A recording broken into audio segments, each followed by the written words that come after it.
Hi everyone, I'm Trisha and welcome back to my channel.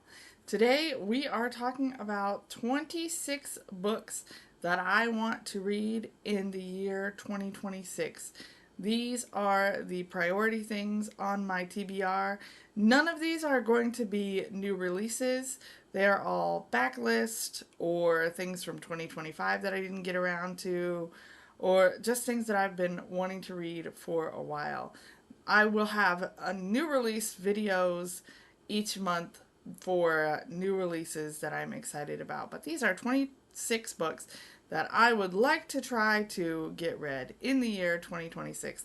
And we are calling this the year of books that scare me for a number of reasons that I will talk about as we go through here. I've divided these into category, but they're in no specific order as far as my priority list. I just want to try to get them all read. We'll see how we go.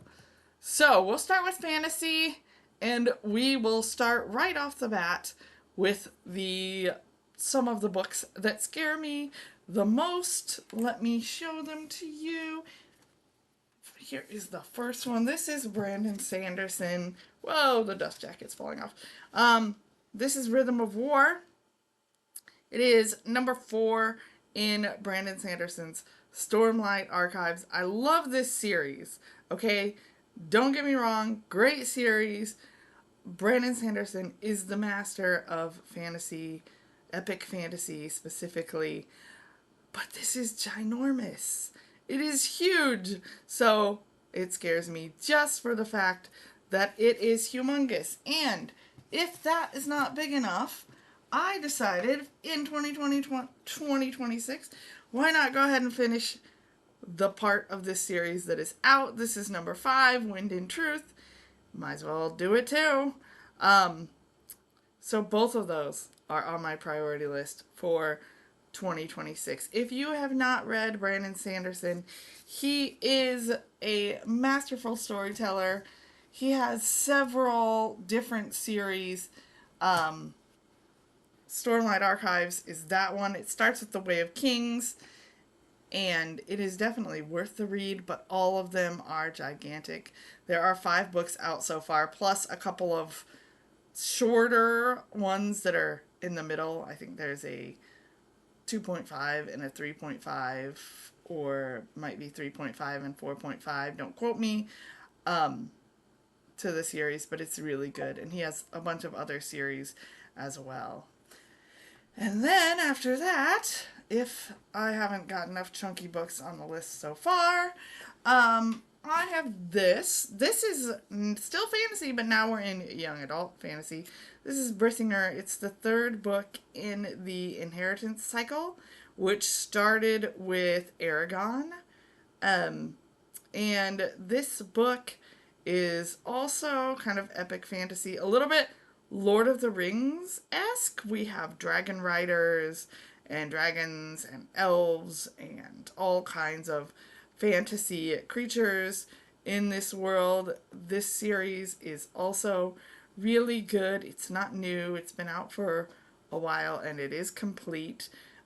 So after I finish this, I figure let's make it the year of ginormous chunky books, and I would like to also read the 4th book in that series, which is Inheritance, which I do not own, so I will put a picture of it up here.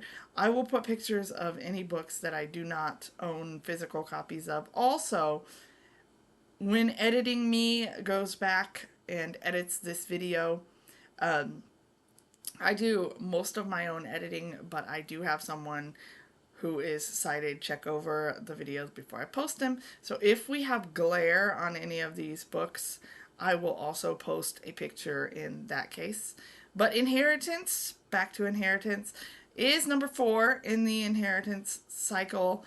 It is also on my list, and then I will have that series finished, except that there is a, I don't know if you would call it a companion book that just came out a couple of years ago to that series that I will read at some point, but it probably won't get done in 2026. So we are now up to 4 books.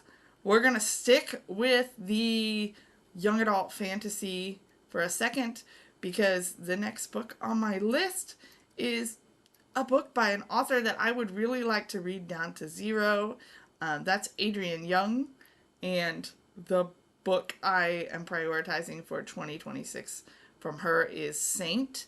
Saint is part of her, I believe it's called the World of the Narrows series. It's young adult fantasy about a guy named Saint who is kind of like a pirate trader. He is a bit of a villain in this world, and we're going to get his backstory in this one. If you have read Fable or Namesake, this is the same series. I am looking forward to it. I think it's going to be really good. I hope it's going to be really good. Again, young adult pirate fantasy should be good. Number 6 on my list, I believe, yes, is another fantasy. And this one scares me for a whole different reason. This is Piranesi by Susanna Clark. I have been wanting to read this one for a while. The reason that it scares me, the reason that it goes on the list of books that scares me, is because it's been really hit or miss with people. All I know about this is I think it's a little bit of a labyrinthian thing with maybe a house with rooms that just keep going on and maybe changing, and maybe there's someone living in this house somewhere. I don't exactly know. It's supposed to be a little bit slower paced, a little bit maybe more character driven than plot driven. I don't know that for sure, but that's kind of the way it comes across. It gets really mixed reviews. I suspect that I am really going to like it, but we'll see. But I've been wanting to read it for a while. This is the year to do it. And then one sci-fi, only one sci-fi on the list of things that I'm prioritizing in 2026. That is The Martian by Andy Weir. This has been out for a while, and I have recently been hearing lots of really good things about this author's project, Hail Mary. But I think this came out earlier than that, so I want to start here.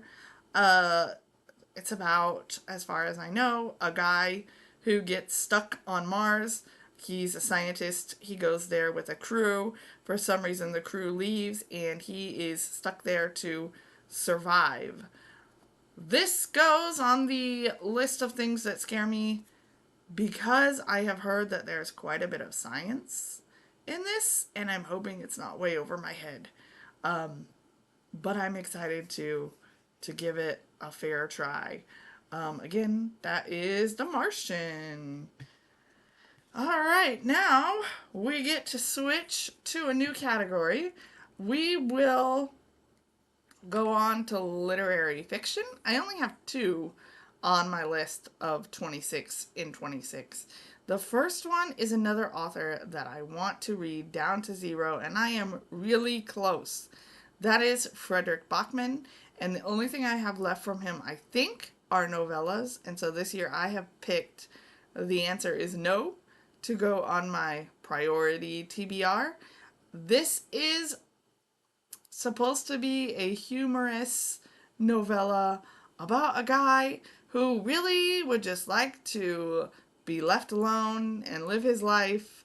But of course, stuff happens, life happens, and that doesn't happen. He ends up having to interact with people way more than he wants to, and of course, because it's Frederick Bachman, I anticipate that it will be really well written, really great characters.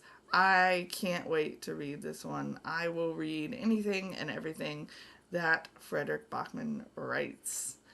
And then next on my list is a new one for 2025. I think it came out in 2025. That was not on my radar, except that everybody keeps talking about it.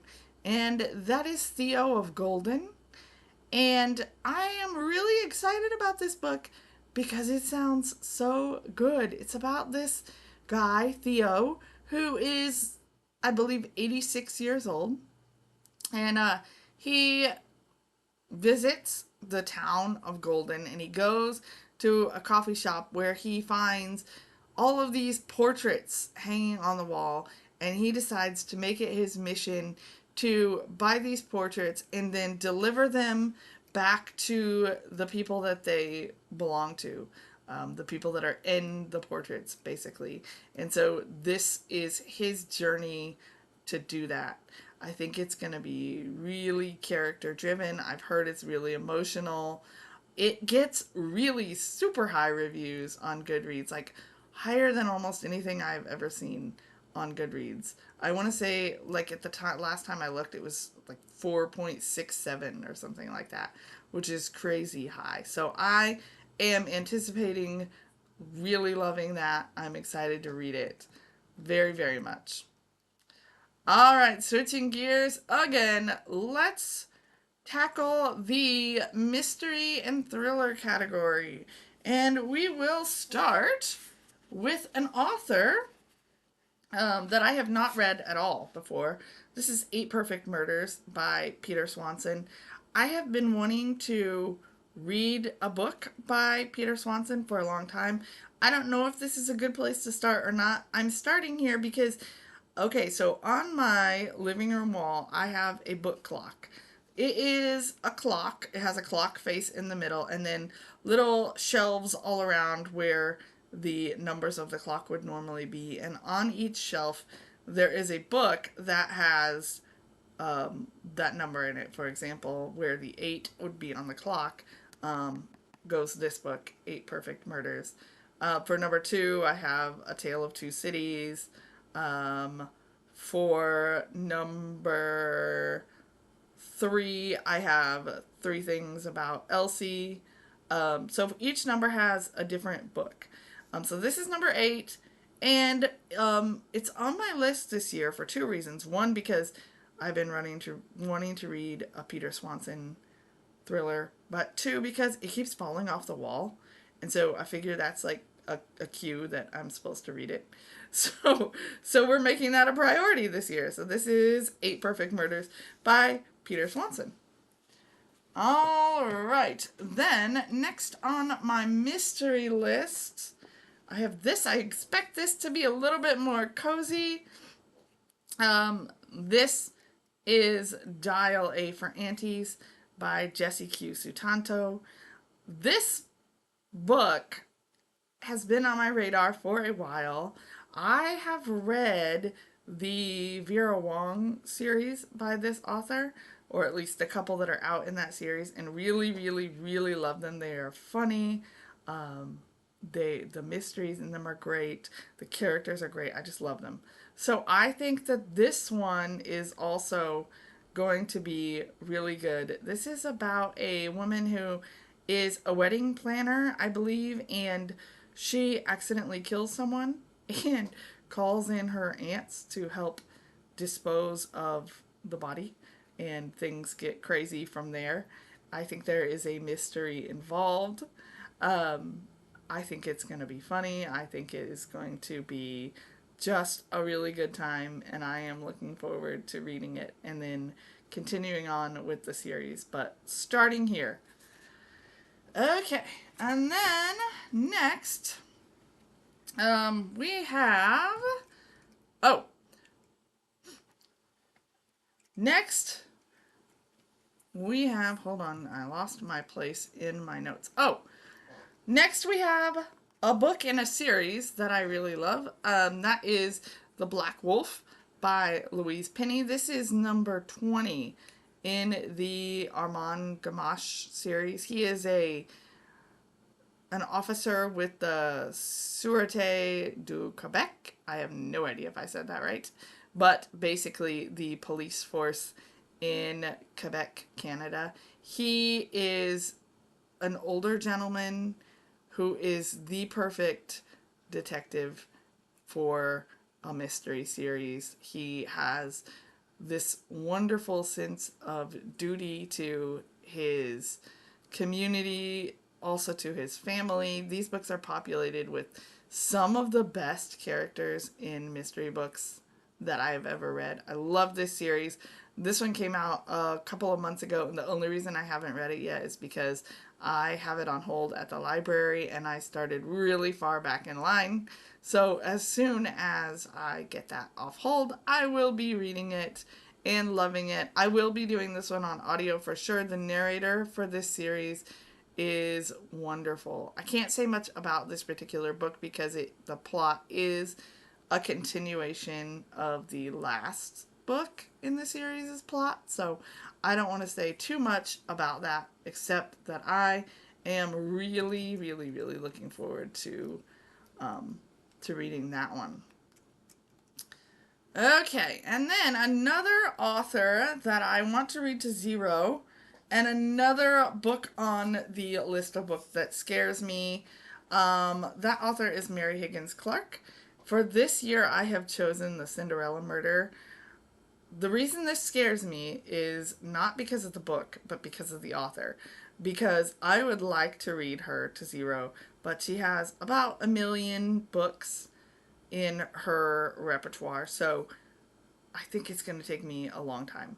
I have read a lot of them. I still have a lot to go. This is number 2, I believe, in the Under Suspicion series, which is a series about a reality show kind of thing that deals with true crime and solves current true crime cases in this world. And in this one, we have a missing woman who has disappeared under some really strange circumstances. And so the show is going to try to figure out what happened to her, basically, I believe. And then we have another author that I have not read and would like to. This is The Last House Guest by Megan Miranda. This is a book about a community, a small community that is half year-round residents and half summer people. And I believe one of the summer people gets killed, and one of the year-round residents, who is her friend, gets blamed for it, and she needs to prove her innocence. This is on my priority list for kind of a strange reason. I want to read this author and have not yet, so that's one thing. But also, my husband went to Goodwill just a few weeks ago. He loves thrift stores, and so he was looking at books at Goodwill, and he saw this, and for whatever reason thought that I would enjoy it, and so he brought it home, and I have yet to read it, but I would like to because he bought it for me, and it seems like I should make that a priority. So I'm going to make it a priority. Hopefully I'll get to this in early 2026, and we will see how it goes. And then finally, last on the mystery list is Finley Donovan is Killing It, the first in the Finley Donovan series. Another one that I have been meaning to get to and just haven't yet. I can't wait to get to this. It sounds so good. It is about a woman who accidentally somehow gets mistaken for a hit woman, and what happens from there. I don't know a lot about this except that people really enjoy it, and there are 3 or 4 in the series now, so I need to catch up big time, and I am very, very excited to do that. It sounds like it's going to be funny and a good time, and I am excited. All right, moving on now to a couple of middle grades. The first one is a book that I did not think I wanted to read because I did not think I was going to like this series. And that is The Case of the Missing Marcus by Nancy Springer. It is the first in the Enola Holmes series. I thought that I wouldn't like this series because I love Sherlock Holmes. And so I'm always a little bit iffy about books that kind of spring from that series. However, on NetGalley recently, I got the chance to read the latest in this series as an arc. And so I did, and I really, really liked it. So now I want to go back to the beginning of the series and start from there. This particular one is the first in the series, and it is about the disappearance of Enola's mother and her solving the case there. So I think this is going to be really good. I'm really looking forward to it. I could not believe how much I enjoyed the latest one, which is the number 10, I think, the Clanging Coffin. Enola Holmes and the Clanging Coffin. It was really good. So I'm looking forward to that. And then next on our middle grade list, I got this book at a library sale recently. This is Lemons, and I did not know anything about this book. I still don't know a whole lot about it, except that it is about a young girl who moves in with her grandfather in this small town that happens to be obsessed with the legend of Bigfoot. And she teams up with the local Bigfoot searcher to, I guess, try to find out if Bigfoot exists. That's all I need to know.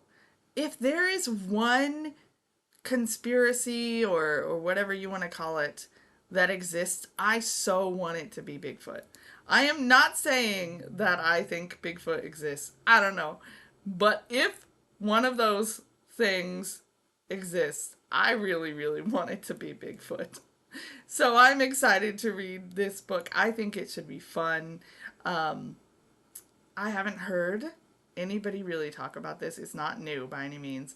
So I'm looking forward to it. I'm looking forward to checking it out. It sounds like it could be a good time. Okay, and then last on my middle grade list for 2026, I have The Poison King. This is by Catherine Rundell, and it is book 2 in the Impossible Creatures series. I don't know if that's actually what the series is called, but that's what the first book was called. And this is a world where there is our world, but then there's kind of another world, another area called the archipelago.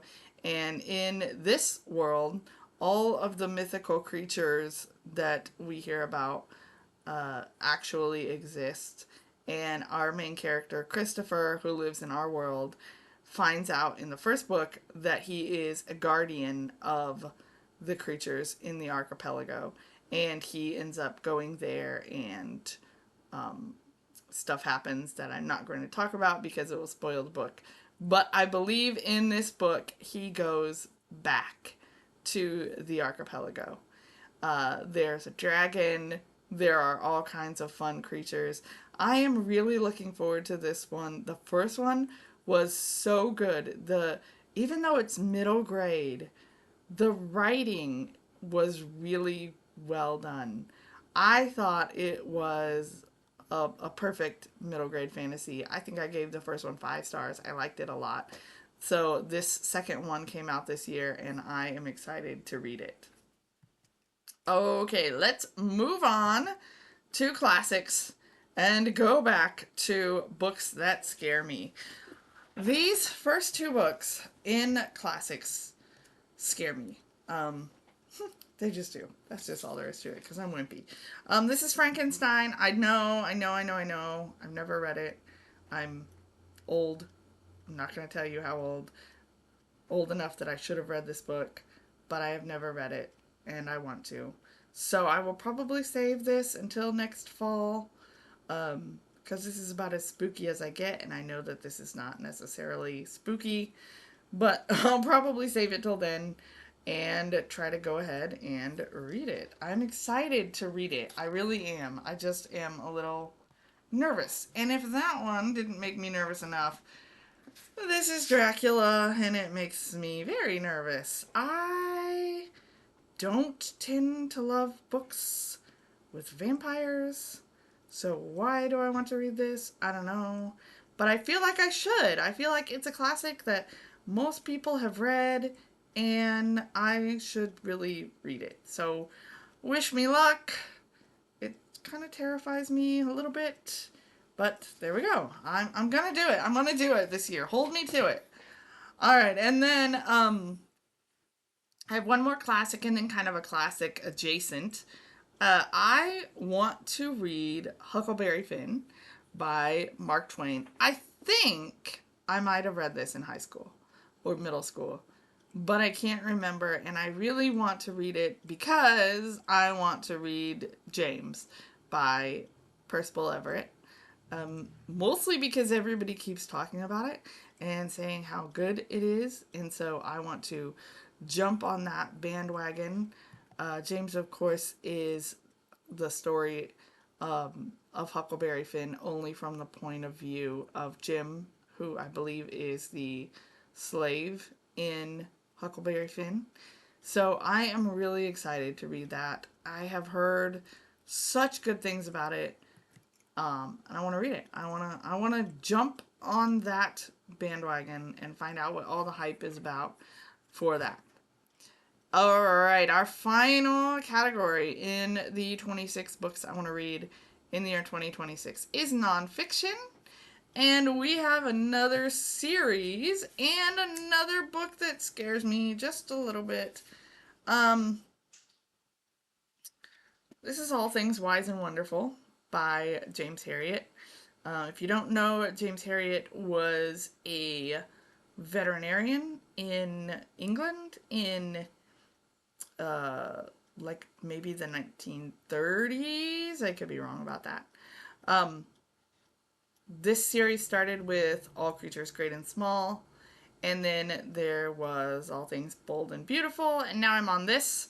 This is number 3 in the series, and the reason this scares me just a little bit is I started reading this once and I did not finish it. This one is a little different because in this book,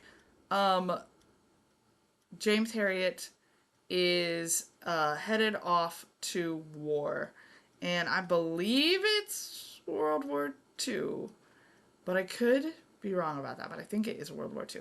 And so it's a little bit different than the others. There's lots of animal stories. Now, I'm not a huge, like, animal story person, but for some reason, these books are really good. So if you are someone who is, like, not necessarily someone who reads a lot of animal stories, you might give these a try. They're really good. He talks about not just the animals, but also, like, the animal owners of the animals that he takes care of the other people in his veterinary practice. It's just really good. But this one is a little different. But I do want to get through this one. And then once I finish that, I want to go ahead and knock out the rest of that series. This is the last book in that series. This is The Lord God Made Them All. More animal stories from Dr. Herriot. I am looking forward to reading this one as well.